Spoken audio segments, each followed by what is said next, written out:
আমরা এখন এমন এক সময় অতিক্রম করছি যখন আমাদের বিশ্বনবী হযরত মুহাম্মদ সাল্লাল্লাহু আলাইহি ওয়াসাল্লামের দেওয়া সেই ভয়ঙ্কর ভবিষ্যৎবাণীগুলো চোখের সামনে ঘটতে চলেছে। এই ভবিষ্যৎবাণীগুলো কিয়ামতের বড় বড় আলামতগুলোর মধ্যে অন্যতম, যা আমাদের এই দুনিয়ার অস্থায়িত্ব এবং আখিরাতের অবশ্যম্ভাবী সম্পর্কে চূড়ান্ত সতর্কবার্তা দেয়। আজকের আলোচনার কেন্দ্রে রয়েছে সেই নদী যাকে কেন্দ্র করে মানবজাতির ইতিহাসের সবচেয়ে ভয়াবহ সংঘাতগুলোর একটি ঘটবে, সেই ফুরাত নদী।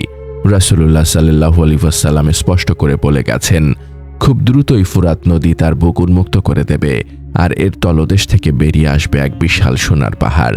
এই পাহাড়ের সোনার লোভে মানুষ এমন এক যুদ্ধে লিপ্ত হবে যা মানবজাতির ইতিহাসের আগে কখনো দেখা যায়নি।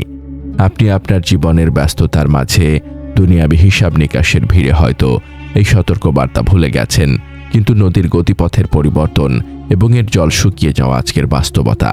নবীজি বলেছেন, যখন এই সোনার পাহাড় প্রকাশিত হবে তখন মানুষ সেই সোনা দখলের জন্য পাগলের মতো ছুটে যাবে, কিন্তু তিনি কঠোরভাবে তার উম্মতকে সতর্ক করেছেন, যারা সেই সময় উপস্থিত থাকবে তারা যেন সেই সোনা থেকে এক কণা পরিমাণও গ্রহণ না করে।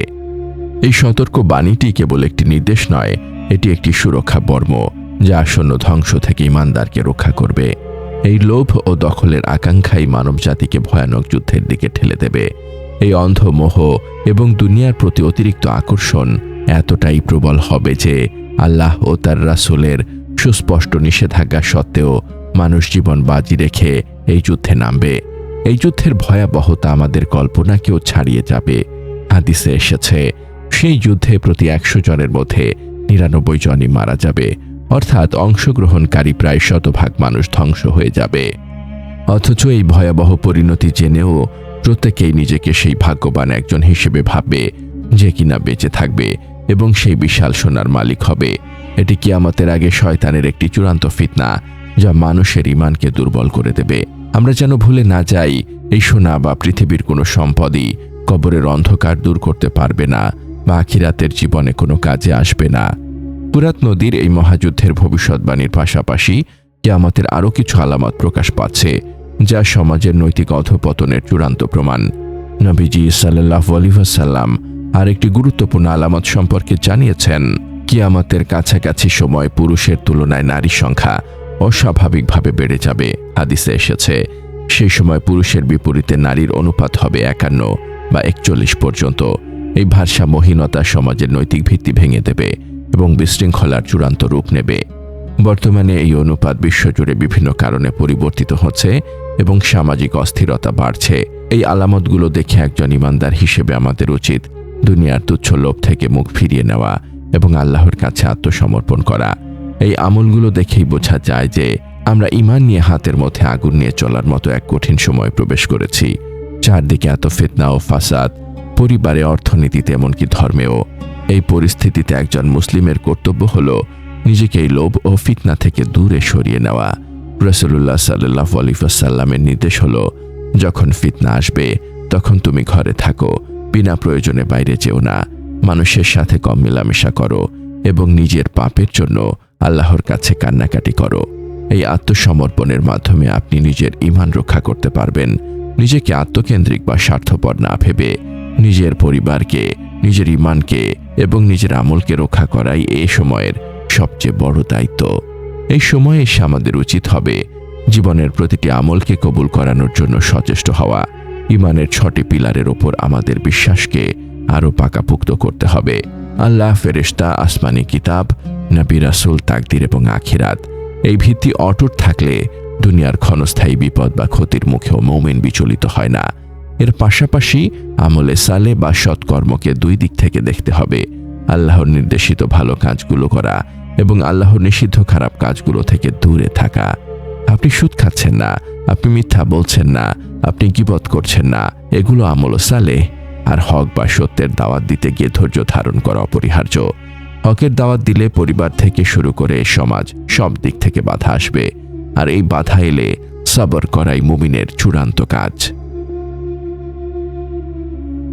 আমাদের ভুলে গেলে চলবে না যে এই সোনার পাহাড়ের লোভ আমাদের কবরের জীবনকে ধ্বংস করে দেবে। কবরের 4টি প্রশ্নের উত্তর দিতে হবে, মান রব্বুক, মান দিনুক, মান নবিউক, এবং তুমি কিভাবে এই জ্ঞান অর্জন করলে। এই প্রশ্নগুলোর উত্তর দিতে হলে আমাদেরকে শিরক মুক্ত তাওহীদের উপর থাকতে হবে, পরিপূর্ণরূপে ইসলাম পালন করতে হবে, রাসূলের সুন্নাতের উপর আমল করতে হবে এবং আল্লাহর কিতাব পড়ে এর অর্থ বুঝে সত্যায়ন করতে হবে। কবরের আযাব থেকে বাঁচতে হলে কোরআনকে সময় দিতে হবে, প্রতিদিন তেলাওয়াত করতে হবে এবং এর বিধানগুলো মেনে চলতে হবে। সালাত, রোজা, যাকাত এবং অন্যান্য আমল কবরে আমাদের পক্ষে সাক্ষী হবে। প্রথম প্রশ্নের চাবি হলো তাওহীদ, একত্ববাদ। যে ব্যক্তি আল্লাহর সাথে কোনো শিরক করেনি সে নির্দ্বিধায় উত্তর দিতে পারবে, রব্বি আল্লাহ। তাওহীদ মানে আল্লাহর সর্বময় ক্ষমতা এবং ইবাদত কেবল তার জন্য। শিরক হলো সবচাইতে বড় পাপ। মুসলিমদের মধ্যেও অনেকে কবর পূজা, ভাগ্য গণনা, তাবিজ কবচে বিশ্বাস করে। আল্লাহ কোরআনে ওয়াদা করেছেন যে কেউ যদি আসমান জমিন সমান পাপ নিয়েও তার সামনে হাজির হয় কিন্তু তার সাথে শিরক না করে তবে আল্লাহ তার সব পাপ ক্ষমা করে দেবেন। তাই সকল প্রকার ছোট বড় শিরক থেকে তওবা করে তাওহীদের উপর অটল থাকতে হবে। দ্বিতীয় প্রশ্নের চাবি হলো দিন ইসলামকে পরিপূর্ণভাবে পালন করা। যারা ইসলামকে পরিপূর্ণভাবে পালন করবে তারাই উত্তর দিতে পারবে দ্বীন-ই ইসলাম। ইসলামের প্রতিটি বিধানকে মন থেকে বিশ্বাস করতে হবে। এই সময় আত্মশুদ্ধি অর্জন করা অপরিহার্য। অন্তর কঠিন হওয়ার প্রধান কারণগুলো হলো শিরকে লিপ্ত থাকা, বিদআত করা, হারাম রিজিক গ্রহণ, বস্তুবাদিতা এবং পাপের ওপর পাপ করতে থাকা। এর থেকে মুক্তির জন্য 10টি কাজ করা জরুরি।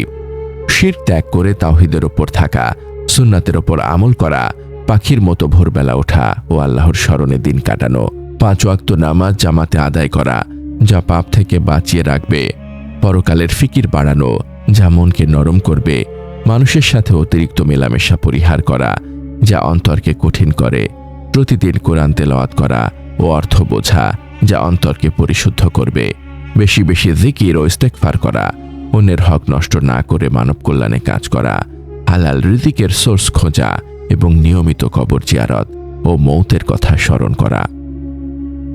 অর্থনৈতিক মন্দা মোকাবেলায় যাকাত ভিত্তিক অর্থনীতি এবং কৃষিভিত্তিক অর্থনীতির দিকে মনোনিবেশ করা জরুরি।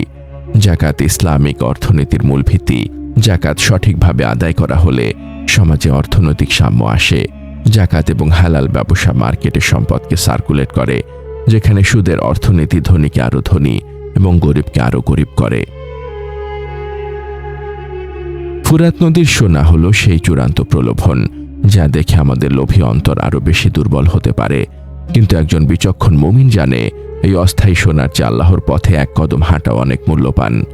আমাদের উচিত হবে এই ফিতনা থেকে মুখ ফিরিয়ে নেওয়া, হালাল রিজিকের সন্ধান করা এবং নিজের যৌবনকে ইবাদতে কাটানো।